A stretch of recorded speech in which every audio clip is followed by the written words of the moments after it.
say ain't no good, and I'm crazy as a loon. Cause I shave my head in the morning and pick guitar in the afternoon. Just like old Chief and Charlie, I like to lay around in the shade. Well, I ain't got no money, but you better believe I got it made. Cause I ain't asking nobody for nothing if I can't get it on my own.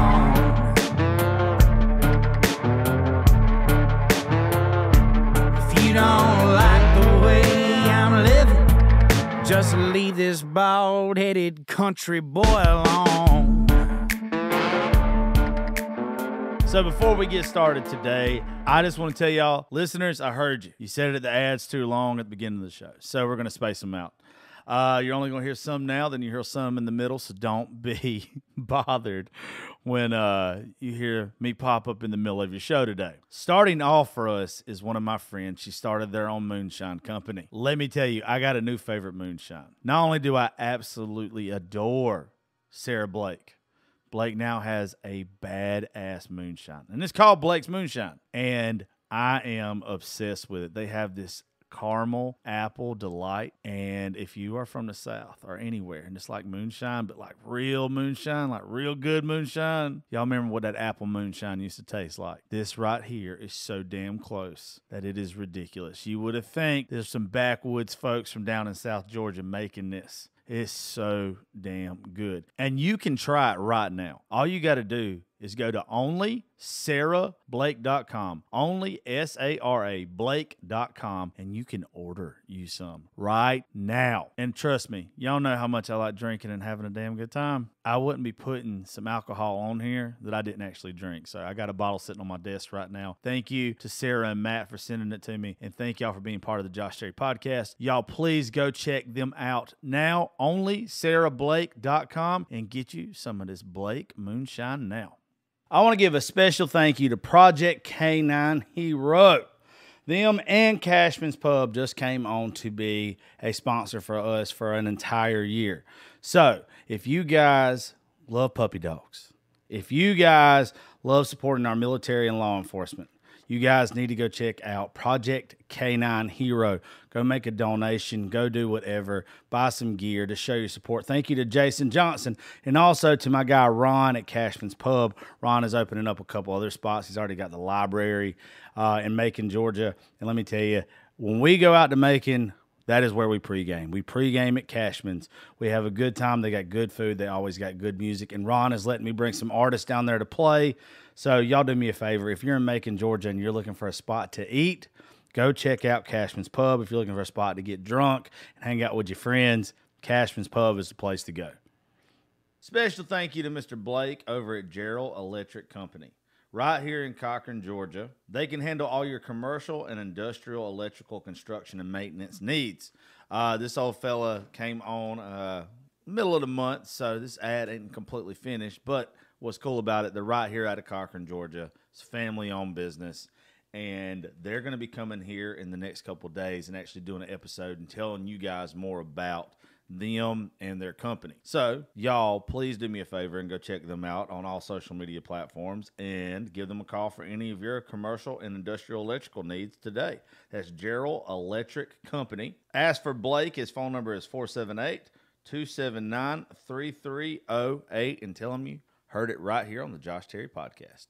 A good buddy to the show decided to sponsor this month. DPF Alternatives at 314 Garrison Road in Macon, Georgia. You can find this good old boy on Facebook at DPF Alternatives, Macon, Georgia. They service diesel vehicles, semis, pickup, tractors, heavy equipment, anything that uses diesel. They clean all emission systems and diesels, and they give you a 1-year warranty. They also sell aftermarket filters, offer 24-hour service.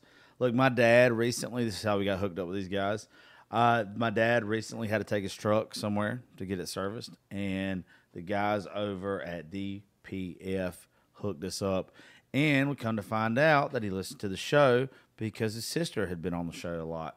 So pretty much like family now. So if your diesel needs its emission system cleaned or serviced, I'm telling you, go check out my guys over at DPF in Macon, Georgia. You can call them now at 478-973-8502. Tell them you heard their ad on the Josh Terry podcast and get $50 off. DPF Alternatives Macon, Georgia. Shout out to my boys over at Deep South Chemical. A couple weeks ago, they heard the ad on the podcast, and they sent me over some of the stuff that they sell. Some chemicals that you wash your vehicles with, some degreasers, some tire shine, some waxes, all that good stuff. And let me tell you, folks, their stuff isn't like the shit you get at Walmart. This isn't like the shit you get from O'Reilly's. They gave me this stuff for my tires and rims, and all I had to do was spray it on and wipe it off. I didn't have to scrub. I didn't have to break my damn back. Their stuff literally was so good, I just had to wipe it off. I know I would have used these guys again even if they wouldn't have sponsored the show. So it tickled me when they decided to do it this month. So I need you guys to please go look up Deep South Chemical. Call them today. They'll ship the stuff to you. Their phone number is 404-909-4257. That's Deep South Chemical. Tell Mr. Scott that Josh Terry sent you. Let me tell y'all about Blue Collar Alliance. Yeah, I need y'all to go look it up on Facebook right now. It is a great group on Facebook, and it's way more than that. My buddy, Bubba Malbrew, is helping out blue-collar workers left and right. He also has a roofing company. Just go look it up if you don't mind. Blue Collar Alliance. What's up, folks? Thank y'all for tuning into the Josh Terry podcast. I want to give a big shout out to everybody who's going to be in Nashville with us this week. Remember, Live Oak, June the 21st, the Josh Terry podcast, 2 to 6. Come out. Even got a Playboy Bunny for y'all to hang out with for a little while and a lot of great musicians. So don't miss it this week in Nashville. But before we get there, I'm excited about the show. One, I get to look at this woman for the next hour or two. Two, she's got a great story. And, three, I get to look at this woman for the next hour or two. So anyway, first off, Aaryn, I want you to like drop your social medias and all that kind of stuff and everything. But I want you to know I was so fucked up saying your name this morning. And then when you sent me a voice memo back that it was Aaryn, I was like, you know what? I'm so glad I asked. I thought it's what it looked like. And for me, a bald-headed white guy from the South to say Aaryn, I'm just going to get in fucking trouble for it. Like, if I would have called you that, but I'm glad to know your name's Aaryn, not Aaryn.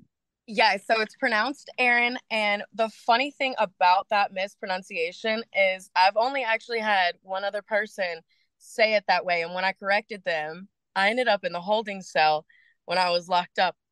It was a deputy. She looked at me. She goes, Aaryn. I said, my name is Aaryn, not Aaryn. And I said that so that I wouldn't get my ass beat because we went by last names in the pod. Yeah. And nobody had heard my name before. And the looks I got, I was like, Yeah. You, especially you're a tatted up white lady too. Yeah, you gotta throw that and I was shit. bald, and I was bald headed at the time too. So it looked bad. I had to correct him. I was like, no. You look like the Grand Dragon then. That's exactly what I would have thrown that shit out there right away. I would have let them know. I'm like, no. Definitely not a racist, a white supremacist. I get it everywhere I go, though. And like, I'm not the least racist person ever. I think racist jokes are hilarious. But I look like the guy that's an actual racist like 90% of the time. So yeah, so when I saw that, I was like, fuck. I think you add into the combination that like I was in a Florida jail with no hair and I was correcting a deputy. I was the one and only time I ended up in the holding cell because the rest of the time I was on my P's and Q's. Oh yeah, they were definitely looking for a swastika tattoo on you. 100%. Well, I'm like really competitive, so if the competition is being the best behaved, bitch, I will be the best behaved. And so when she said that, I immediately was like, my name is Aaryn, not Aaryn. And I knew that I was going to get in trouble for correcting her, but it's not something that you can just let go. I was like, I'll take the L. I will take the 3 hours in that cold ass holding cell if it means not getting my ass beat when I walk out. Yeah, absolutely. Trust me. I've been there. I've had to do a little bit of time when I was younger in the detention center. I was a bad kid. Oh. I'm 30. I'll be 36 in September. But yeah, when I was like 19 to 21, I was a piece of shit. Like I was not a good person at all. I got What, Josh? let's see. I used to like fighting. I used to like drinking and driving a lot. I got a DUI. Also I stole some scrap metal. And shit. Yeah, like I just some like not anything real out the way hard, but it all was in a one time period of my life from like literally 18 to like 21 or 22. So I just looked like the worst person going nowhere for the longest time, like for that 4 year gap. Well, at least it was only 4 years because I think mine was like 10 years. Let's see, I started acting out like 4 months after my 18th birthday. I moved to Baltimore, Maryland, started dancing, and I was untouchable in my eyes. It was ridiculous the amount of tickets I got out of just for being pretty, or I had no idea that my license was suspended. Please, I'm going right home. And a titty accidentally plops out. Yeah. Yeah, trust me. If I had tits, I'd be rich and I would have never gotten in trouble. I would have been a slut. I know what I'd have been. I would have sucked my way to the top of whatever the fuck I wanted to do. And did I listen, the amount of vacations I went on just because I cradled the balls alone? Yeah. They're like, you can come, bring your friends. Me and one of my buddies that's in music, and I'm not going to call his name out, were playing golf the other day, and we had done got drunk by the time we got to that last couple of holes. And we were literally talking about, I don't know at this point of my career if I wouldn't suck a dick to be where I want to be. And Mark, Mark Orritt, you're the one that agreed to it. He was the guy that was with me. I said I wasn't going to say his name. I was going to drop his name in a way funnier way than that, but I think that's okay too. And he was like, you don't know how close I am. Like, he's an actual musician. He's like, I'm this close to really just taking one for the team and the team being me. He's one margarita away from just thinking about it. What is fucking hilarious? I'm posting the video of him in the next little bit drinking a margarita Saturday night, drunk as shit, and he doesn't know that I'm recording the sound to that song while he's like gargling on the margarita, dancing around with it. My legs. Yeah, fuck yeah. No, I don't blame women. First off, I don't like strip clubs, but I love strippers. I love a woman's hustle. I love when a woman realizes there are men out there that'll give you their whole bag just because you're pretty. Just because I'm not one of those guys, I don't mean I don't respect what you do. I don't understand why men do it, but I get it. I have sat back and tried to analyze it myself, and then I think that actually takes the fun out of it for me. Yeah. I still dance. I have like gaps between like, working and not, but I love the strip club environment. It is, first of all, every woman that is in there is so uplifting and encouraging, whether they're on one side of the stage or the other. And I love that. I love a girl that's going to hype you up. But the men who come in and spend money, I just don't question it anymore, because I'd like to think they're escaping whatever stress they have going on at home. So I don't typically ask questions. I'm there to make sure you have a good time, I have a good time, and I'm flirty. I've always been really flirty. So if I can flirt with everyone in the room, that is where I'm going to thrive. I love that shit.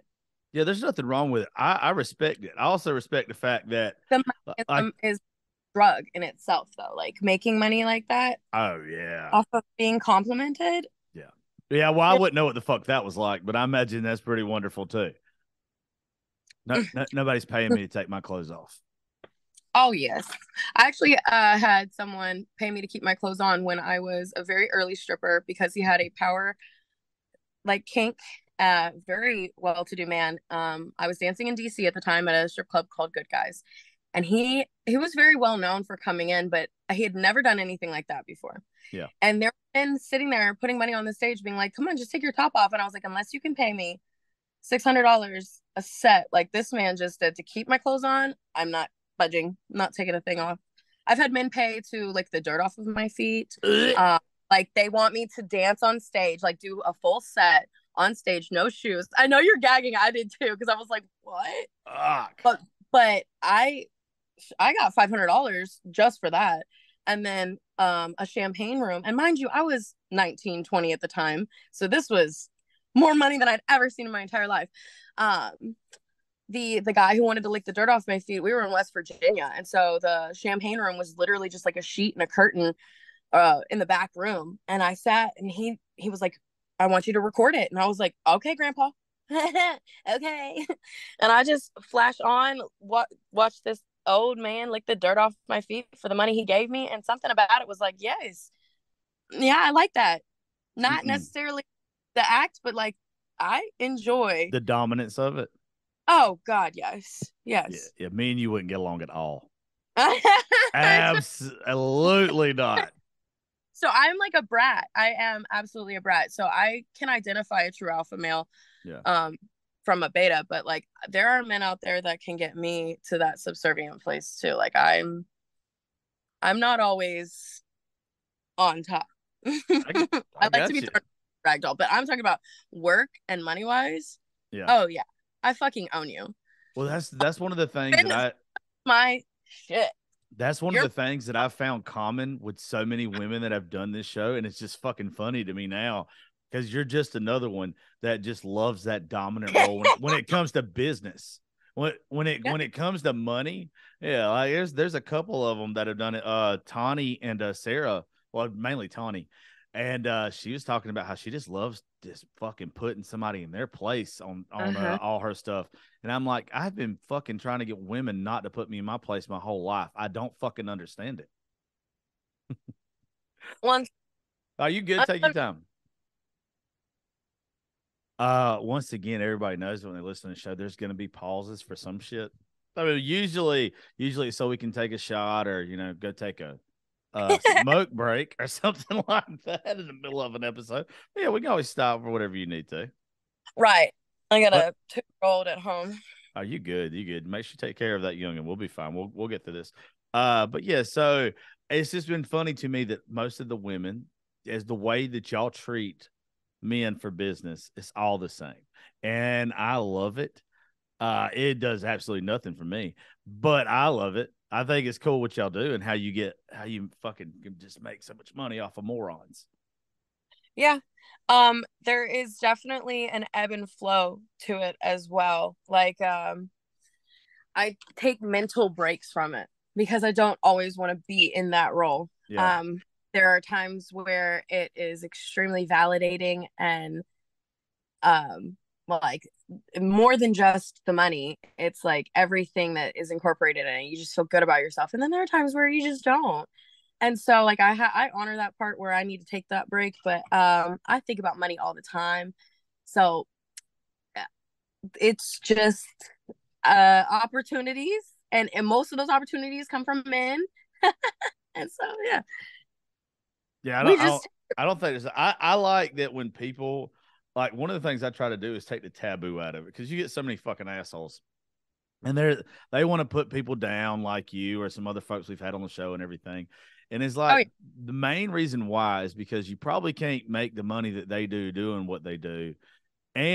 Or you're just such a prude, you don't get it. Everybody likes different shit. Like, I don't understand why you can't just be like, okay, that's not my shit, but let them have it. Yeah, no kink shaming, please. That's like, oh God, that should have died with most of our grandparents. I don't understand because we're all pervy. All of us have our things. Like, don't look at me strange because I want to get railed out by like 5 dudes that Jesus I don't Christ. Know. I say like 5 dudes. I don't know. I'm going to judge you on that one. Shit. I want to get paraded around a room like a puppy dog. Okay. Oh, God. Been for long enough. When I married my husband, my ex-husband, excuse me, I had told him all of this stuff, right? And his reaction probably inside like what yours are on the outside right now, like screaming like, oh my God, are you fucking kidding? But I had told him this stuff and he's like, oh, I'm down to slut you out. I'm like, bet. Absolutely not. I would have left your ass wherever the fuck you said that at. Absolutely not. I'd have put my foot down and be like, hey, look, if this little dick ain't enough for you, damn sure ain't getting 5 more around me at one time. His cock is actually massive. So that was... Well, I did. Probably like the biggest blood of his ego. He's like, I don't understand. Yeah. I don't have that problem. The good Lord knew not to give me that because I would have abused the shit out of it. You would have conquered the world by now. Oh my God. I would have just, I'm telling you, I would have worn nothing but jorts, no drawers, tip dangling all the time. I would have got 1,000 indecent exposures. Well, I'll tell you right now, I'd rather have a hard cock than a big one. So, like, that is just me personally, my body, the way Okay. that it's up. Like, as long as it's hard and it just rail me out. But I like new experiences with new partners. And so, like, that's just, I love women too. I Yeah. love Yeah. I'm a women. big fan of them myself. I mean, I bet you are. Yeah. I have a problem with them. Oh, Yeah. Yeah. do Well, tell. see, well, no, I like them a lot. And I have this mouth on me to where I never stop talking shit. And it gets me in so much trouble because I'm not ever going to be the smooth guy. I'm never going to be the six pack guy. I'm never going to be the big dick guy. But I'm the guy that can make you giggle till you're fucking naked. And I'm telling you, it is a problem. Like it is something that later, the older I get, I'm like, okay, I gotta not be as funny. Like I gotta chill out. I don't want to have so much child support payment. I can't fucking live. Oh my God. Uh, Says the yes. guy who's currently on a dry spell. Currently on a dry spell, right? Yeah, absolutely. I have I'm pursuing two people at once right now. I have a girlfriend in Arizona and I have a boyfriend out in Pasco. And I'm actually very fulfilled. There you go. Is like I in my 30s, I just turned 30 this year, Okay. have been more open with everyone that comes into contact with me now, so they know exactly where I stand with my sexuality because I don't want to deal with the drama that I've dealt with before. Being in sex work, but also being hypersexual like I am in nature, like it has to be something you embrace in me, or I actually just don't want to be around you. Yeah. And so, like, I absolutely love the people that can laugh and like enjoy sex as a whole without making it a big deal. Does that make sense? Like Yeah. it's like a party favor. It's like we're going out, we're all gonna fuck, and then we're just friends. Like Jesus Christ. Yeah, as someone who is vanilla and as possessive as I am, yeah, I'd be like, no, but we can be friends. I mean, okay, what would you describe my flavor? If you had to pick an ice cream flavor for like what I'm describing, what is mine? God damn, did they mix them all together? It, is is there just Bro. like is there just like one at the end of the day that they're like, fuck it, we don't have enough to fill a bucket with just one, so we mix all these together? Yeah, absolutely not. You're like the rainbow one, probably, or the birthday cake one. You're the fucked up one. That's definitely The one that we go like to Cold Stone and we're like, no, I want gummy bears, yeah. butterfingers, all these mix-ins. Little dick. There's got to be a piece of dick somewhere. Don't forget the vagina too. Yeah, I just got to have some pink in it. No, yeah, no, but there's nothing wrong with that though. The people that are comfortable with themselves are usually the happiest people. And when you start being open and honest about that, the people that are around you, I think they respect it more. Like just because you might not be everybody's cup of tea, don't mean you ain't enough people's cup of tea to make you happy. Well, if I'd like to think that being an acquired taste is better than being everybody's cup of tea I because did too. I really don't want to have to it's exhausting to try to please other people, especially people that I don't have you don't have the life that I want. So Yeah. I'm not going to take life advice from you, and if you judge me in my mind, you're trying to like correct me in a way, and I'm not open to that. If you don't have what I want as far as the peace, Yeah. the family, the money, the job, the things, then you're not that opinion is not valid. Well, you're talking about protecting your peace, and there's absolutely nothing wrong. Like people who do that are just so fucking chill and relaxed all the time. It's so easy for me because I know what I want in life and I know what I'm going to do to get it. I know how to cut people off. I know how to where if you're working against me or you're not adding to my peace, I don't fucking want you around. And it used to be hard for me to say that. And now it's just like, no, I'm not even giving you 3 strikes, bitch. Like you got 2 at the most.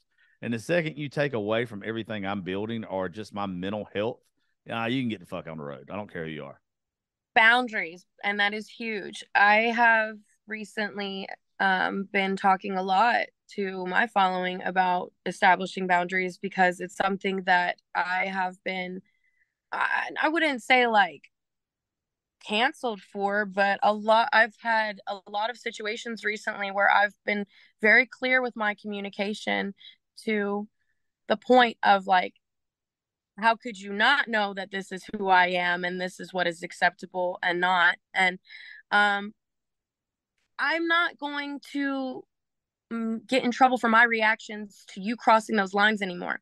You should know better. You're an adult. It is not my job to raise you. And a part of being um, aware of other people's mental health is protecting your own. Like, Yeah. I know that if someone establishes a boundary like that with me, what it could do if I cross that line. So I am very firm with my boundaries because it makes me feel safer. And I actually have beautiful friendships with people who are like very aware of my mental state and like what my triggers are now because I've been clear about it.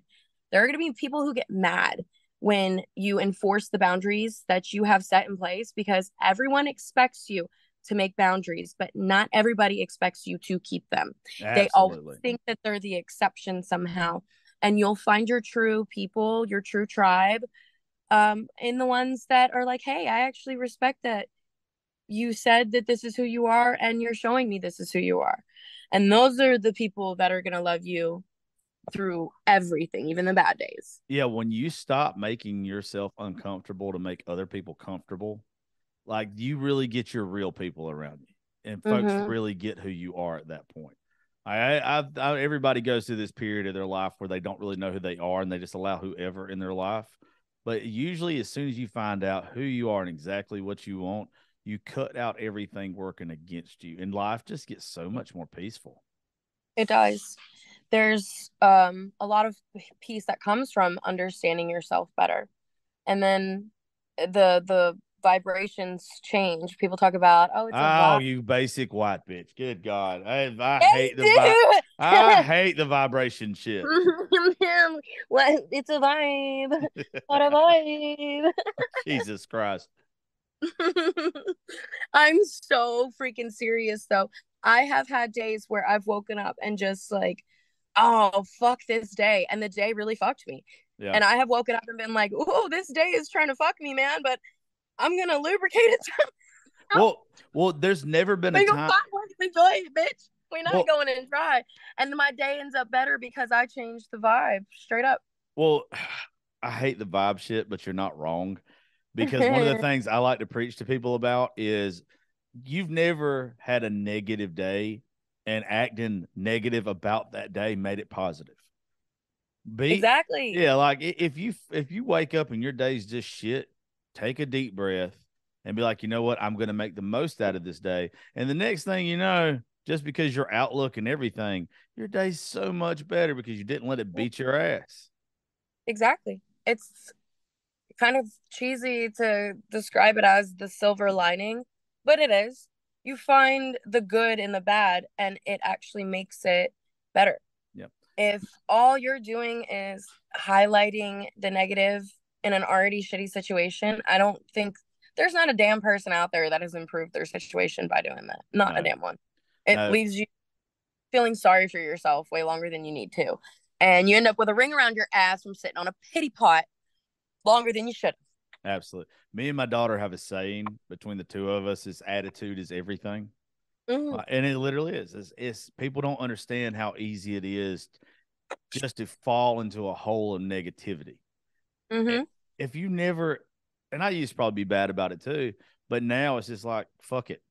Let's just do whatever is best for right now. Be positive, enjoy the situation, and just know that I'm going through it for a reason. I used to look at stuff like, why the fuck am I going through it? And now I'm like, why am I going through this? Let me understand why I'm in this moment in time right now and not hate the struggle. Like, that's one of my big things too, is I don't hate the struggle anymore. I love the process of stuff. So if I'm not where I want to be right now, it doesn't mean I'm not where I'm supposed to be. Exactly. I just got to learn from the moment and understand that, hey, this is exactly where. I don't know if you believe in God, the universe, or whatever. It does none of my business. I really don't give a fuck. I'm a Christian. I'm not a very good one, but I'll always believe I might not be where I want to be, where I'm where God wants me to be. Like I'm not at the end of my book. I'm at this chapter in my book. Yeah. And when you start looking at stuff that way, it's like, okay, I'm not mad all the time. I'm not pissed off. I'm not sad. There's a reason why I'm going through this. And it helps. It helps everybody to have that. And I just wish more people would instead of just being a fucking pain in the ass all the time. Well, it's funny that you mentioned God because I do believe in God, but I've always referred to him as Gus, God, universe, and spirit, because Okay. I'm much spiritual than I am religious. And you know what? My hand's swollen. I can't get it off. But this ring right here was given to me by my mama when I was in massage school, and I actually lost it until recently. Found it in one of my pencil cases. But it says if God brings you to it, he'll bring you through it. That's And right. I firmly believe that. And I don't care what you call your God. Yeah. I don't care the name. I don't care if your God has many names. I'd like to think that the God that I pray to is the true I am and is omniscient, and everything is included in that God. Does that make sense? No, That's no. why I don't say religion. I'm what you would Yeah. describe as a Christian witch, and I'm A Christian. yeah, no, you're laughing. That's why I wasn't gonna bring it No, up. no. I love for some. Okay, so I don't believe in organ. I'm I not don't. kidding. Some of those prayers and psalms, and it's only from a witch's perspective that I can actually say this, that I have prayed as loud as I fucking can, and there have been spirits that move through my home. Psalm 35 and Psalm 51 are actual manifestations, like prayers that you could sit down and do like spells with. And I'm like, okay, all right, there's something there. Faith is what you make it, though. Yeah. And there's a lot to be said about like spirituality and somatics that we can get into on a different day, but like somatics is pretty much just like the power of the mind. Yeah. And it goes back to the vibes that we're talking about. But I firmly believe that there's a guiding force in all of us, and it's caught, and there's also negative forces that try to pull you down. So you've got one that's pulling you in a direction where your heart wants to go. That is typically what people identify as God. And then you've got these demons that weigh you down, whether they be other people in your life, situations, trauma, or even just thoughts about yourself. And it's really hard to just like cut them loose. But if you can focus in front of you long enough, you'll stop worrying about these monkeys on your back. They get smaller and they begin to just kind of die out on their own. You starve them. If you stop paying attention to the things that make you feel weak, then you starve them of that. Fear is detrimental to a lot of people's mental health. I'm going to speak from my experience. If I focus on the things that make me scared, I'm not going to do shit. I won't leave the house. I won't be able to take care of myself, my kids. I won't show up for work the way that I should. And so even though there's a lot of things right now that are happening in my life that should make me afraid to be myself, I'm not. I'm screaming my truth as loud as I possibly can because I'm surviving it. And I need people to know that it's possible that they can survive what they're going through, that they can thrive through what they're going through, that healing and feeling is a good thing, not just healing and moving on. That doesn't make sense because that's not even how your body heals. So why would your brain heal that way from trauma? Healing and moving on, fuck off. There's going to be a mark on you forever. And sometimes sometimes you've got a lapse in infections whenever you've got wounds and stuff. Like, come on, think deeper. People have told me that it's okay to feel out loud. And so I'm leaning on that and focusing on that as my guiding force. And so I'm just like, I'm doing it, man, whether it's scary or not. You actually just got a little bit more respect from me. The Christian witch thing I've never heard before, but I think it's funny. I don't believe in organized religion anyway. I believe it's your own personal relationship. I think if you go by organized religion, you're taking everybody else's feelings and making them your own instead of discovering shit yourself. So when you say Christian witch, I've never heard that before, but I don't have a problem with it. Like, it just sounds like, somebody that I like when people find what works for them. Like, Yes. and that works for you. There's nothing wrong with that. I will text you after this, even though it's just like a Google search away. But there's a lot of us out there that have reclaimed um that part of the Christian spirituality, let's say. Well, Because it's well, not it's too intense to get into on a podcast episode. I got you. Oh, I mean, I don't give a shit. But, and I'll tell you this, everything else you just said right there, though, was so spot on. It's one of the few times I'll sit here and I'll be like, I'm not going to say a fucking word. She's on a roll here. Like, this is. Okay, good, because you got You, quiet and I was like, he thinks I'm fucking no, no, crazy. no, no, no. For me to get quiet, it means I'm listening. Like, it doesn't. If I thought you were crazy, I literally have enough nuts about me. I'd have been like, hold up, bitch. Like, this makes you are fucking insane, and I'm going to try to poke holes in this. But no, like, it makes sense what you're saying, and it works for you. So who am I to be like, this is a crazy bitch? And a lot of it really does make sense. Better watch that now. I bite. Oh, I like that. I bet you fucking do. I Oh, like that. God, I got bruises on my thigh right here. yeah, you better stop doing that. Y'all can't see what I see right now, but it's already hard enough to pay attention, and she's trying to make it a little bit more harder. But anyway, I told you I was a flirt. no, trust me, you're fucking with the wrong one, because all I do is talk shit and flirt. Like, that's literally my love language. If I like a person as a friend or more than that, you really can't tell the difference because I act the fucking same way. The only time you know that I don't like somebody at all is I don't fucking speak to you. Like, I'm not ugly or nothing. I just don't speak. I will typically tell people you and will know where you stand with me. Yeah. I'm not one of those people that'll let you think I like you when I don't. Yeah, there's no gray area with me either. Like, I spent too much of my life being a doormat and just letting women especially treat me however the fuck they wanted to. And now at 35, and I've been single for a couple years now, but at 35 especially, it's just like, bitch, please. Like, I don't care if you're pretty, I don't care if you're rich, I don't care if you're smart, any of this thing. Like, you're not acting no type of way towards me, and me not. Yeah, fuck that shit. So now I'm a little bit too over the top with it, though. That if I don't like you right off the bat, I'm like, okay, you're not wasting my time here. You're not going to be blocking my blessings just by me spending time with you. So get the fuck out of here. Right. And there's something to be said about like partners blocking energetic, or their energy blocking these like blessings for you because of the shit that they are putting out into the universe. Fucking I had a thought and then it left. It was like my brain kind of farted. It happens to all of us, darling. Oh, well, damn it. Oh, I like to think that like if you don't like me, chances are I probably wouldn't like you either, because I'm really easy to get along with and I've never met a stranger. I'm by default very respectful to people until, I feel like I'm being manipulated or toyed with. And I think, I started a little bit earlier than you did putting my foot down, but after someone's had enough manipulation or like being taken advantage of, walked all over, they just start standing up for themselves. And there's no need to hate somebody that's like just very clear communicated. Yeah.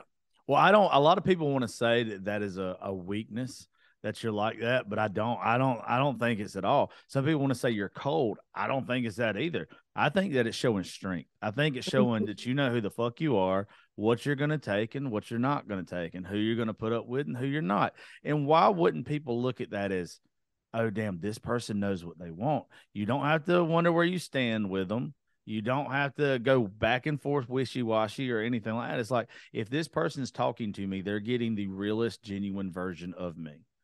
And why would more people be like that? We're in a world full of people who've been taught to mask and show up and perform. And I was talking to my mom about this yesterday. I was like, I have completely unmasked, and everybody's like, shh, put it back on.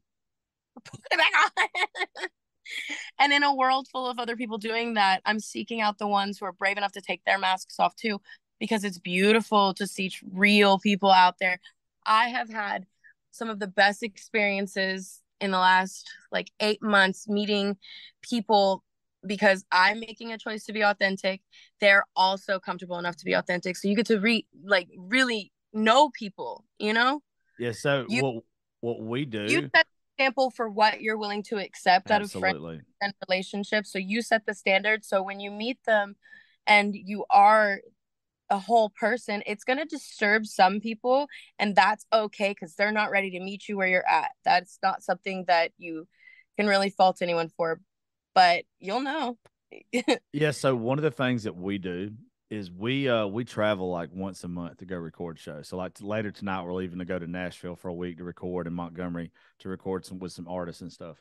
And we have a house full of people. We get a big Airbnb every time we go anywhere, and it's nothing but people that have the same goals, that are working in entertainment one way or the other. Whether it's some people's got OnlyFans, some people's got podcasts, some people are just really big on social media, whatever it is. Songwriters, artists, like we all have a common goal. And we've had to weed out so many people to get to where we're at now. And we're always having people come, go, or whatever. But like it's a family with us now because we all just get each other. We all completely understand what we're working for and everything. And you don't have to have, those mixed feelings about folks anymore. Like even the dudes, like Sarah Blake's husband and me, fuck, we pretty much tell each other we love each other by the time we got the phone every time. Me and Damaris's husband's the same way. And it's just where we don't have to be anybody but ourselves anymore. And the people that just want to make everybody else happy and not be themselves are probably the most miserable person in the room, but they're probably making everybody else miserable too. Yeah, The more you can be like what you were just talking about, the more you find the people that fit with you, and it's just fucking amazing.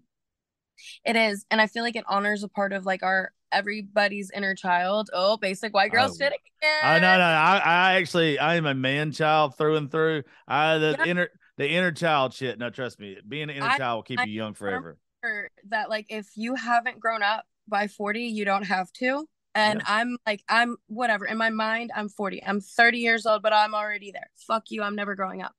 I honestly feel like when you find like what makes you happy and you honor that, you're honoring a part of that inner child that was told to sit down and be quiet yeah. over and over again and just perform. That self-expression is so important once you are old enough to finally like identify what you want out of life and then follow it. You are going to find happier people when you're out being happy and honoring the things that make you feel good. Making other people happy is a part of that too, but not sacrificing your boundaries to make other people Yeah, happy. yeah. Don't sacrifice your own happiness to make other people happy. Ever, ever. It's not worth it. And people are impossible to please. They can Yeah, only make themselves happy if they and want I'll to. yeah. And if you're making everyone happy, then you're probably doing something wrong. You're not being true to yourself. I You're like somebody. Yeah, you're lying to somebody because you're not. There's no chance you can make everybody happy. I like the fact that with me, if you'd have came on this show today and you was a cunt, I would have treated you like one. Like I would have. But you're fucking cool. You're way cooler. This is what's great about doing this show, is I had expectations set up. I always do, and I always set the bar kind of low. Anyway, that way it's the same way when if a girl asks me what my sex life is like. I'm like, it's horrible. It's garbage. You don't come We're around. starting a baseline. Yeah, So yeah. There's no place to go but up. You know what I'm saying? Even if it's mediocre, she's like, okay, this wasn't as bad as I thought it was gonna be. I might come back, might not. You never know. But if with you, I was like, okay, I don't know what this show is gonna be. I know what her content and stuff is or whatever. Uh, we'll see how it goes. Like I want to share this girl's story anyway, but you are way deeper yeah. and way cooler than I even thought you were going to be. And if people just judge books by their covers, they never fucking get to read a story like you. Yeah. I have been misunderstood for all my life, and it's time I start telling people who I am. And that has been one of the most beautiful things about the platform that I have. I never imagined I'd inspire so many other people to do the same thing. Never, ever, ever thought I would be out here damn near like embarrassing myself, which I don't feel embarrassment. But I should. But other people are out there being like, you being so raw and open with your emotions has pushed me to talk to my partner or my friends or my mom, or like they feel more comfortable because of my ability to share. And that has been, man, it makes it easier to be vulnerable when you see that it's paying off somewhere, and more than just in my personal life, because I have so many beautiful things happening right now because I've chosen to like let go of a lot of shit. I can't even explain it. It's like magic. Oh, Get your witchy ass out of here. I'm so glad they can't see me right now, because I'll just it's like magic. It's funny as fuck to me is what it is. I would tell you why it's funny, and this is probably TMI for all the listeners or whatever. Back in the day, as soon as you said that shit earlier, my brain went to one place because I'm a pervert. So back in the day, which I don't watch porn or anything now. I definitely do, especially with this dry spell I'm going through. But there used to be this series, and I don't know why the fuck I watched it, but it was called Bitchcraft, and it was nothing. I mean, it was nothing but like some good wild shit. But it was like with tatted up women. So when you said a while ago witchcraft or whatever, I was like, oh, this is just an excuse to get on your knees and not pray, you know? Like this was, you know, it's a stretch, but I like it. But then I started thinking about bitchcraft again. I'm using that to get on your knees and not pray. Yeah. I guess whatever floats your boat, whatever works for you, I'm down for it. I like it putting titles on it. No, but it's cool. I think you take the taboo out of stuff. I've been told before that, like, when I talk about mental health awareness, especially with men, it takes a taboo out of it. And I think that's what everything in life. There's so many things. I'm not the most comfortable person talking about sex because I'm fucking a vanilla bean over here. But you talking about it probably allows somebody to feel more open and then talk to their partner, like you said. But then in the long run, that makes them happier because maybe they're actually getting what they want now. And I think that goes a long way with everything.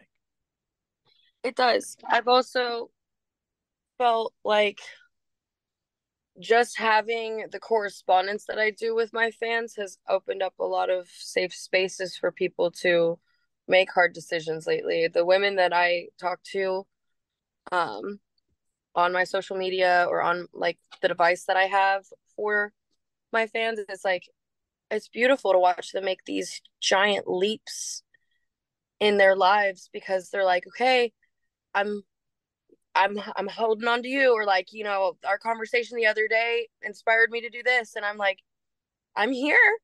All right, let's go, baby, let's go. And it's like I'm getting to kind of make my own family. I didn't have a solid set of family members. We'll just say that, because I'm not calling out my cousins, Jenny. And if I were to ever like have these conversations with anyone in my family, it would have been shut down. So it's just the relationship that I have with this community is the main reason I keep going. And I want it to keep growing. I want to change more lives. I want to reach more people. I want to do better in my own personal life too, because I have the accountability now. Well, that's a huge.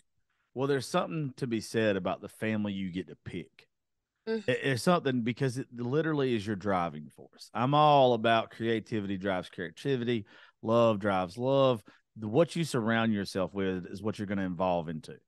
I grew up in a house to where there was drug abuse, there was alcohol abuse. I've stayed away from drugs my entire life, besides for some weed and shit, because I don't want to go down those roads. I'm scared shitless of them. But see, my sister's a recovering addict. She's in a cult right now, but she's a recovering addict. And I'm very proud of her. But she took what she saw in our home life as a reason to do it. I took it as a reason never to fucking do it. That sounds And like my sibling, yeah. do what? That sounds like my dynamic with my older sister. Oh, really? Hey, folks, here's a quick commercial break, but we'll be right back to the show in about 3 minutes. One of the artists that I would really like for y'all to take a look at is my guy, Mark Ware. Mark was in here a couple weeks ago. He tells his story. You guys need to go listen to that episode. Also, go follow all of his social media. Mark Ware Music on everything. Dude is solid. He's a good friend of the show.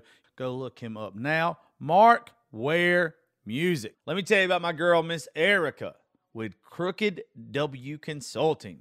She has a small marketing and design agency out of North Carolina. She offers small, affordable business solutions that tailor your business and startups nationwide. She's currently doing my new website. I'm telling you, folks, you need to let her do yours. She's doing us a jam-up job. She also offers digital marketing, graphic design, and social media management. If I'm using her here at the studio, there ain't no reason why your small business shouldn't. Look her up on Facebook and Instagram at Crooked W Consulting, or text her now at 919-351-2084. Crooked W Consulting. Hit up Miss Erica now. You won't be disappointed. Let's give a quick shout out to Nobles Networking. Guys, if you're looking for a new internet provider, they hook me up here at the studio and at my house. If you live out in the country and you can't find nowhere else where to get your internet, or you're paying too much for Hargrave or any of that other shit, look up Nobles Networking. 478-308-0596. You are going to love it. I'm telling you, it works great for me. It runs everything here at the studio at my house perfectly. Hit up Nobles Networking. Let me tell you about Lori's Dive-In in Alamo, Georgia. I ran her ad several times now. She's been with me since I started doing this stuff. Even if it's not convenient for you, take some time, go out of your way, and go eat there. I promise you won't be disappointed. She takes pride in her staff, her food, her service, every single aspect. So, please go check out Lori's Dive-In in Alamo, Georgia at 8 Commerce Street. And the phone number is 912-568-1645. Lori's Dive-In. If you've seen me wearing hats lately that's got DYH on it, it stands for Down Yonder Hat Co.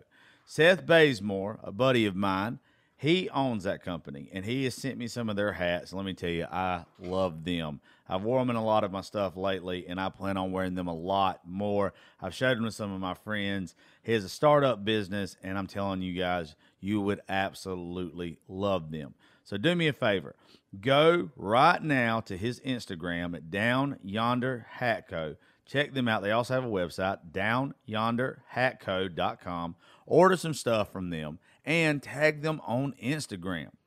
And when you do, make sure when you make the post, you say that you heard about the hats and Down Yonder right here on the Josh Terry Podcast.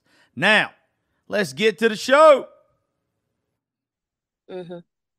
Well, she's so she's me. yeah, who took it as a warning sign. Yeah. That the rage, the drug abuse, the toxicity, the codependence, all of that was just not for her. But we're 4.5 years apart. She's older than me. And so even though we were experiencing the same abuse as a child, which there was a lot of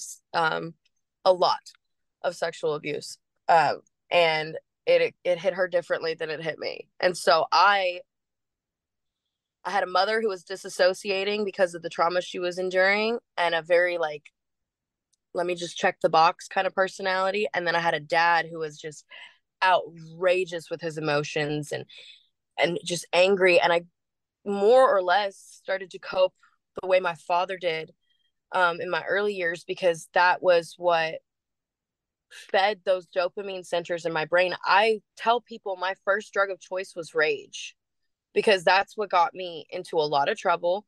And I ran my mouth all the time. I liked to fight too. And that's been the hardest drug to quit for me, has been rage. But you attach to certain personality types in that system when you're a child and you're being traumatized. You're like, well, which one looks like the safer party? Yeah. Like, I felt safer behaving like my father than I did behaving like my mother. But my sister already knew that my mother's stance, the quiet, reserved, don't instigate, don't argue, was the actual better, healthier like stance. But me as a child, I was like, no, fuck this. I'm gonna go break shit. Yeah. And so when I took two different paths, yes, her name is Angel. Of course it is. It's like you can't even be mad at her. That's fucking great. No, you're a product of your environment. I don't care what anybody says. The way that you are raised, you are gonna have some adaptation to it. There's no question in my mind. You could start off being the best child ever, a fucking genius. You could be a prodigy.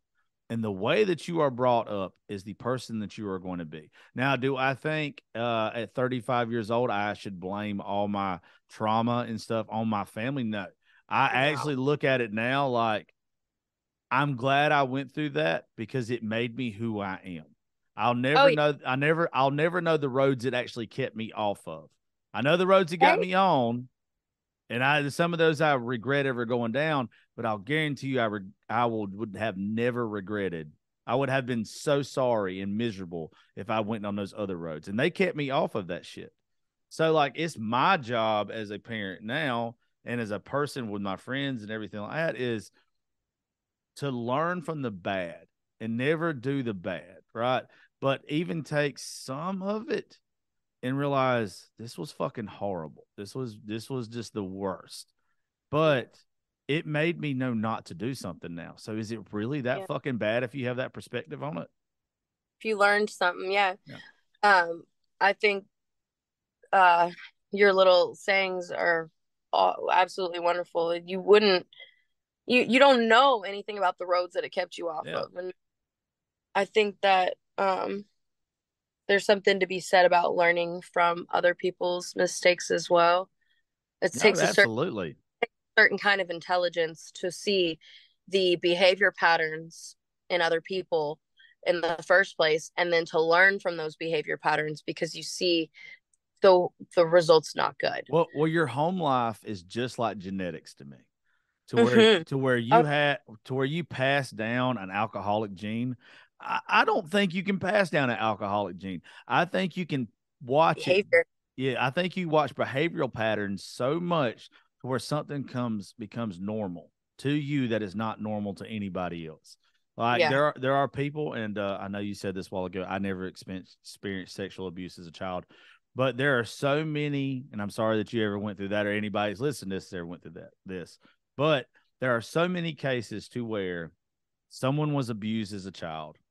It got normalized in their brain to where they got older, they abused children. And it wasn't that they thought it was right or wrong. It had been normalized.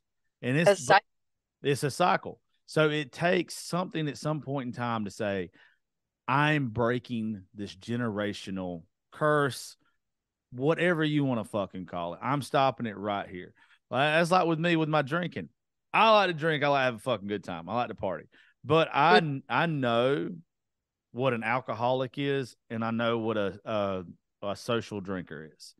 And if I ever, and I have felt this way before, so I've had to cut back on my drinking to where if I thought that I was becoming an alcoholic, I had to take a long, hard look in the mirror because I don't want that normalize that to my daughter. I don't want to normalize bringing 100 different women around her. She'll be 12 this year, and I think she's met 4 women in my life, in her life. Like you can break so many cycles just by learning from what has been done to you or around you and not recreating it.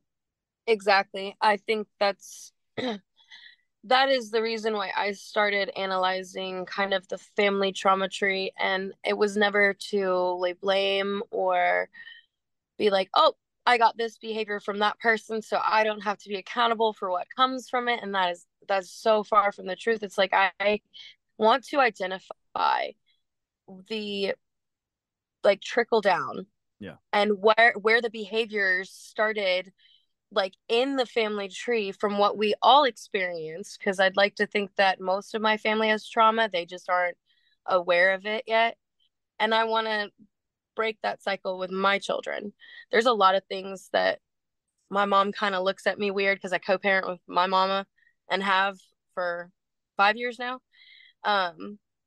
She kind of looks at me weird. She goes, "Well, I did that when you were a kid." And I'm like, "And I'm sorry to tell you, we're gonna have to have a conversation about that." Yeah. Because and she's so open to, I send her TikToks all the time. I absolutely love my mom. She's so open to these new parenting methods because she also sees the behavior patterns that were adapted by all of our family members and my dad's family, and how it resulted in very angry, abusive behaviors. And none of us want to repeat that at all. Yeah.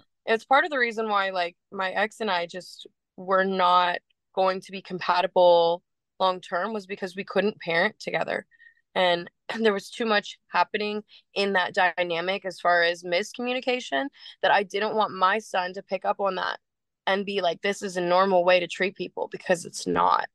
And you be whatever, you be on whatever side, whatever. I am glad that that relationship is over, so that my son doesn't have a bad example for communication growing up. Well, that right there shows just how, I don't even know what the right word is here, how smart you are. I'm just going to go with smart. But the thing is, it's like, you don't have to pick a side. You don't have to pick a side with anybody. What you're supposed to do, if you're from the outside looking in, realize that this wasn't working and just let them be. Like, they knew something internally wasn't working. Just leave them the fuck alone. Who cares? And even in a breakup, there's so many people that try to win breakups or win divorces or whatever. Why can't people just be like, we already saw where this was at. It wasn't getting any better, and I didn't want it to get any worse. So why didn't we should have done it earlier, is what most people say. It should have never happened, but then you probably wouldn't have learned a life lesson along the way either. You know? Oh yeah. The trending effect that's on TikTok right now is the what's your canon event, like not interacting with it, but these are events that actually have to run their course. And so I can be really grateful for my, experience here recently, because I don't think I would have seen the worst parts of myself had I not gone through that, because we did bring out the worst in each other. The breakup was absolutely necessary. It should have happened sooner, but it didn't. And I'm glad that it's run its course, because I've learned so much about myself and what I have to work on, that like I couldn't regret the experience even if I tried. Yeah.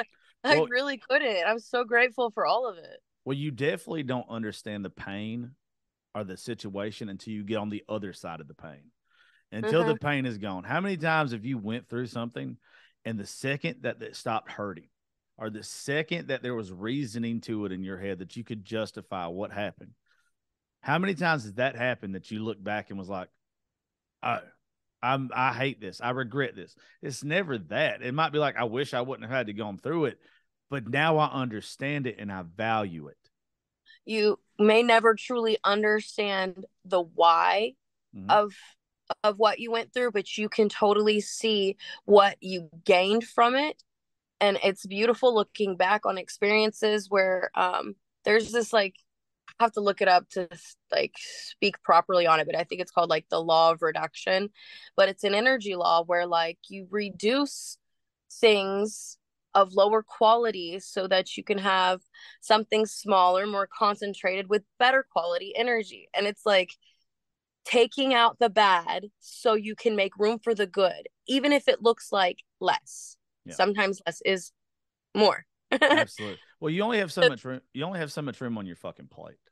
And that's the thing. Like, everybody wants to say, oh, I can take on more. I can take on more. No, you can't. You only have, there's so many hours in the day. There's almost only so much you can put on your plate. And yeah, God helps you, in my opinion, with anything that he puts on your plate. He doesn't put too much for you to handle on there, but he also doesn't tell you not to take some shit off of the plate that ain't good for you either.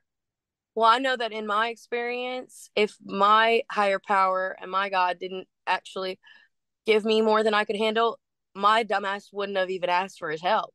Yeah. So I get into situations often because of the impulsivity of my own behavior that I find myself needing him more than ever because I wouldn't be anywhere without God. I have to have that faith now. So, and it started with putting too much on my plate. Now I'm a lot better about, and especially the quality of the things that are on my plate. But just like what you were saying, if I didn't allow myself to go completely through what I was experiencing and not give up on myself, I wouldn't be able to look back with clarity and see what it was for. Like that whole situation, what the whole purpose of going through that was for my life and my future. And life goes on, and it's such a beautiful life at that, even through the hard shit. Like I have ups and downs still. I have really low moments, but I'm not anywhere where I used to be because I keep going. That's growth. And hey, look, I'm not going to steal this line from Mike Tyson, even though I want to, but it's so good that I have to give him credit for it. I read this the other day. There's no testimony without a test. So you have to, anybody that's struggling listening to me and you right now, if you look at it as if some people don't understand, you know how like everybody says you have a purpose in life. Mm-hmm. What if you are that purpose? Yeah. What if everything that you're going through is making you the person that you need to be to fulfill your purpose?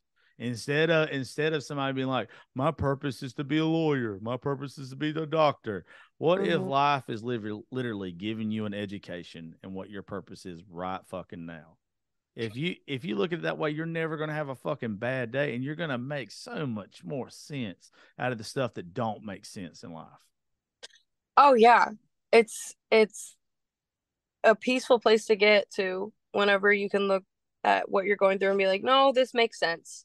It makes sense now. I've had a lot of those aha moments recently because I don't know, I've been online for about 4 years in the public eye, and I am struggling to like tell people what happened before that online existence because my voice shakes when I speak still, but every single day I get a little bit stronger talking about those experiences because it's adding to the life that I'm building right now. If I don't know, I'm tongue tied now. No, because I don't. What you're referencing right now, I'm not aware of. I don't know what you're talking about. So I have 4 different accounts on TikTok, and each one of them is kind of just a mod podge of shit posting where I'm at right now. And I've never done a very good job of letting people know where I came from.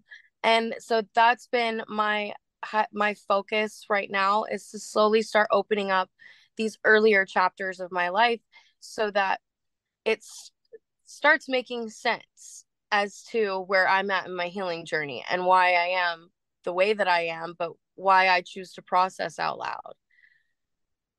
I've got a thick ass note section in my iPhone of just a bunch of different, there's 3 different books going on in my note section, but I've started sharing one piece at a time, these little creative writing pieces, and I've got it on one account that's Aaryn is Healing, and it's cringy, but it's like just cringe enough to heal with. I don't think it's probably cringy. You probably think that it's cringy because you're the one doing it, but it's not cringy. It's I don't know, it's a softer side of me for sure. It's therapeutic is what it is. Without even me looking or reading it, it's therapeutic. Right. It's like I'm starting to actually open up fully, and it feels really, really good. There's so much healing that can come from vulnerability and honesty and just remaining authentic. Well, when you have stuff that's buried down, I mean, it's literally becomes an ulcer. Oh yeah. I mean, it literally will eat you alive. And the more that you get it out, the more that it's just weights lifted off your fucking shoulders, dude. I love that you said that, it like the buried down, because I just had this conversation about it's like a time capsule of emotions and trauma, and you're laying dirt and clay and sand and cement and all this stuff over it, and you expect to be able to just dig it up with your hands, you're going to need tools. You're going to need help to dig that thing up. And once you're done digging it up, you're going to need even more tools and some more help to fill it back in. And consistency. It's not going to be something that you can do in a day. It's going to be a an actual like job there for a minute, chipping away at these layers that you've put in between you and whatever it is that you buried deep down. And then once you do have it, whoa, you've got to process that. Where'd you go? I can hear you. There you go. I'll tell you a little story, and I think you might value it. I think some of our listeners will too. But so when I was a piece of shit when I was younger, and I was locked up one time, I didn't do any hard time or anything. I've only done like 90 days out of my whole life or something like that in detention center and jail and all this kind of stuff. So, but I had someone send me a story one time. You ever heard of the fable, the donkey and the whale? No, I haven't. Okay. So there's this donkey, and this donkey is going on about his business and all that good shit and everything. And he falls into this well. Well, when he gets down to the bottom of the well, he looks up and he wades in the water for a couple of days or whatever it is. And the donkey's just like, man, I'm just gonna lay here and drown. I just want to die. I've hit rock bottom, literally. And then the donkey, it's the next morning or whatever, and the sun comes out, and he sees a light at the top of the well, but it's so far away. And he realizes that he has to get himself out of this hole.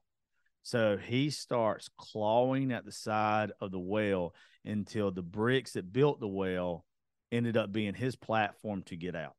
Now, by the time the donkey gets to the top of the well, he's dead ass tired. He's exhausted. But when he looks back down the well, he realizes that the things that were trying to keep him at rock bottom, things that were literally holding him down, were the things that he used to get out of the well and get back into the light, to go from rock bottom to the top. So anytime like I'm discouraged or I'm like just down on myself about the shit I've done or the shit I've been through, think back to that fucking donkey. And I'm like, you know what? I'm sitting here looking up at all the things. I know what things have hurt me. I know what things I've done to myself. I know what things that other people have done to me. But instead of looking up at them and knowing those are what holding me down, why not use them as my platform to get to the light? Exactly. It's almost like those are the tools that you were given to facilitate growth. I love that. I'm gonna have to look that up. That is an amazing story. I paraphrased the shit out of it, but yeah, that's pretty much it. I mean, that's the gist of it. I like that. No, paraphrasing is good for me. You kept my attention. If I would have first of all, I'm dyslexic as fuck, so if I would have tried to look the story up and actually read it, it would have sounded like a third grader. And we're not doing that shit. So paraphrasing is all people get around here. There's a quote from Albert Einstein that says, if you don't understand something simply enough, then or if you don't understand something simply, then you don't understand it well enough. Yeah. And the way that you're able to paraphrase tells me you understood the story, and I like that. Absolutely. You're a whole lot different I thought you'd be, dude. Like you, I literally thought I was gonna get on here and bullshit with you, but you're deep. You're deep, and I think a lot more people need to see that side of you. I have the ability to be very deep. I can also be very superficial at times when it comes to my emotions.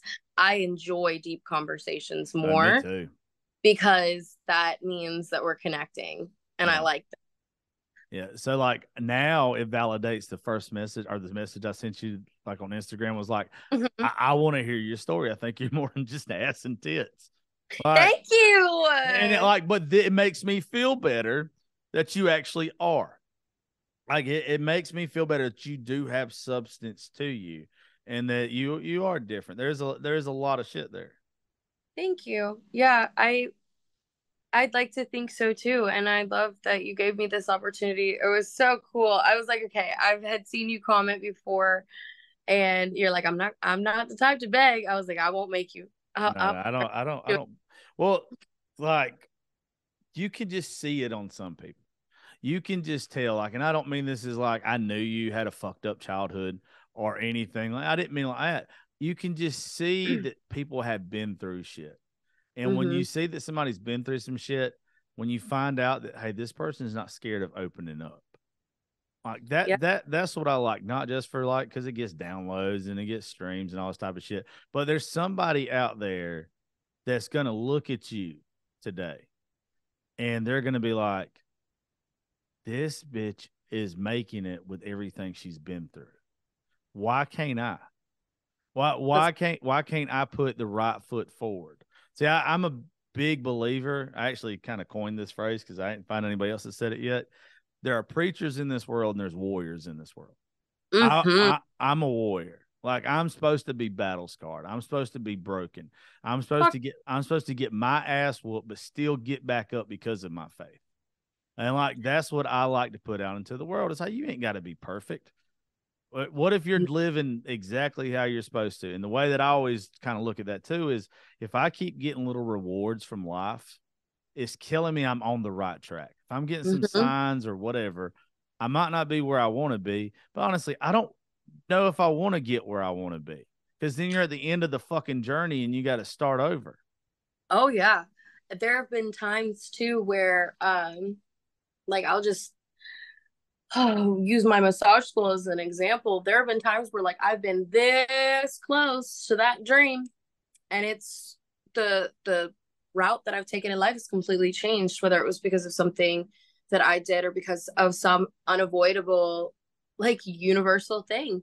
And I'm grateful I'm not down that road, because it looks a lot different than the road that I'm on right now. Yeah. Despite all of the bad things that happened. But like my massage school, I literally had about a month and a half, 2 months left before they announced to everyone that they were going to be closing that campus down, and gave everyone the option to do like an expedited program and finish real quick. And what that looked like was like really, really long days, like entire classes, like being completed in one day, like 14-hour classes. And it was ridiculous. But I chose expedited instead of transferring. And my son was sick on the last day of one of my last classes, and I didn't graduate. Like, I did not have the opportunity to walk across the stage or anything. I ended up moving to Florida 2 months later with my mom, and those transcripts made its way to a massage school, but Aaryn didn't, and I didn't pursue it after that. The pandemic closed everything down, so it wasn't something that you could do for a minute. And had I pursued that, I don't think social media would have happened for me, and I wouldn't have the platform that I have. I'm still thinking about going back to massage school though.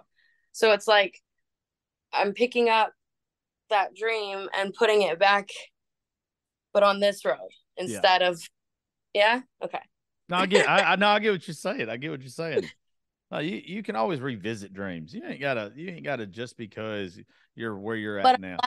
I have the experience that I thought I was gonna have, Plus, let's be honest. You open up a therapeutic massage place, you're probably gonna make fucking stupid ass money just by men coming in the door and be like, okay, she gets to massage me now. Like, it's just a fucking brilliant. I am really good. That was the one thing that I just fed my soul when I was in school. I do miss it. You hyping me up right now? Yeah, because no one would ever believe you were good with your hands. You know what I'm saying? Like, trust me, I got a knot right here in my back that if you just needed like to practice because you've been, like out of it for a little while. I mean, if you could work that out for me, I'd appreciate it.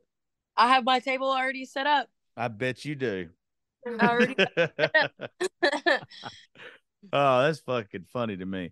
Well, before we get off here, I did want to talk about like some hate and stuff I've seen on your stuff. Deal. I'll let you know if I've seen it or not. Well, I don't remember all of it. Just seems like the past couple of months. It's even like I see some people like do some screen recordings and shit of you or whatever. I don't see why there would be so much hate around you. I think I fucking like you already so much. What do people give you a hard time about? Everything. It doesn't really if they don't have something to talk about, they're going to find something to talk about. But most of the time, they're lies. I think what irritates some of the people, because they're just a very loud portion of my audience, they do not make up the majority. Like, my DMs are filled with love. But they are very persistent, and either they are people who were blocked in the past that just couldn't let it go, that they were blocked over something stupid, but they say everything from the way that my face is shaped. The way your They face is shaped. they come at my forehead, my feelings, my parenting, my self-expression, the color of my skin, whether I choose to spray tan or not. The what else? Whether I speak in absolutes or like literally, I'll say things sometimes like, "Oh, it was like 5 months ago," but it wasn't actually 5 months ago. It was like a year ago. I get it. I get it. And I'm under attack for saying something like that, and I'm learning now to just kind of like not look at any of it, and so there are screen recordings of my emotional outbursts, like all these things that were reactions to my ex-husband, and like the drama evolving from me trying to work and start working again after I lost a baby. Very sorry to hear that. I'm healing. I lost a baby. He didn't. I lost a baby. So, but the experience alone with the hate has proven to me that I can be as open and honest with everyone, and they will still call me a liar because they are liars. They don't like themselves. They're projecting. It's honest to God, nothing to do with me. Yeah. I can come on there and be loving and fake it, but that's not who I am. I will cuss you out. If you come at me, bitch, I'm gonna go lower. You're gonna oh, okay. You're gonna come in here and say something about my parenting. You better not have a picture or a video of your baby on your page, and that baby better be scrumdiddlyumptious, because if it's ugly or cockeyed, I'm gonna tell you. Damn. Will. Well, see, you're a crash test dummy too. I get put on display for my reactions to the disrespect and the abuse, but if I share what I've already been through, like prior to social media, you'll understand why I'm so loud and outspoken, and why I won't take the disrespect. I'll call people out for what I believe in, and we're the same. There's one thing I believe in, it's myself. Yeah. So yeah, I'm what you call a crash test dummy, and so are you. If I know that I'm right in a situation, I will go full fucking kamikaze pilot to prove that I'm right. I'll ruin myself to fucking prove that I'm right. Literally this morning, like, I have receipts for everything. There's like a fake account running around commenting on my behalf, nasty ass things. And I'm like, do you not realize that TikTok shows you your comment history? And so I screen recorded the last month and a half of my comment history on the account that they're trying to spoof. I was like, I will put my dirty laundry right fucking here so that you know that this is mine, not that one. This one, not that one. That's fire. No, that's fire. You are you're exact. Yes, fucking. I like the shit out of you. We're the same person. We're the same person. You just got a way nicer body, and if you could quit showing it to me, I'd very much appreciate it. No, I'm always, guys. Tell him I'm not. You guys can't say anything. I'm always in. No, it's fine.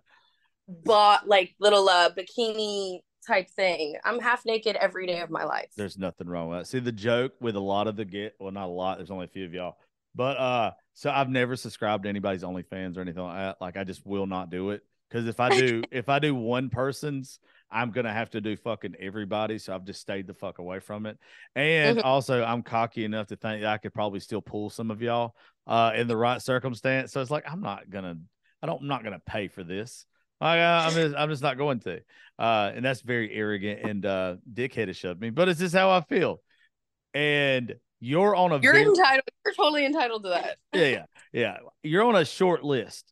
Like, so there's like 10 people that I've seen their stuff. Yeah.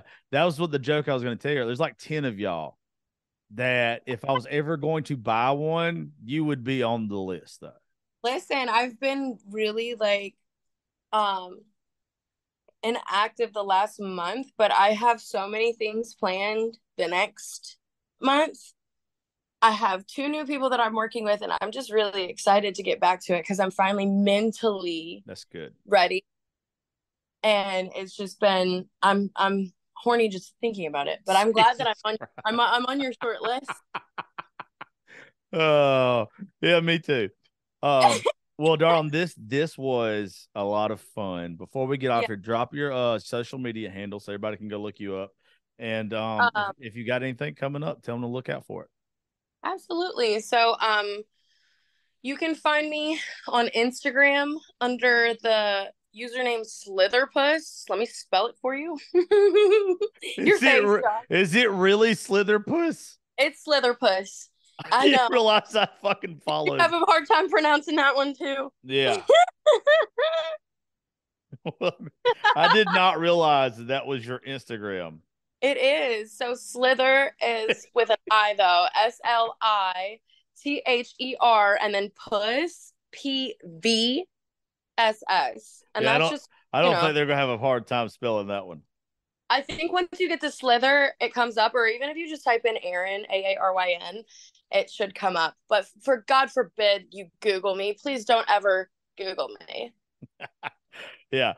So I didn't realize, I knew we already followed each other, but I did not realize at all that was your Instagram handle. That is the best Instagram handle of all time on here. That, fun fact, is the name that Dan Bilzerian, who's a poker player, gave to one of his cats. And it was a house cat of one of my roommates when I was pregnant with my first son. And I just loved the fucking name because it was hilarious. That's cool. So I'm a big Dan fan. Yeah. Okay. But yeah, you can find me on TikTok under the same handle.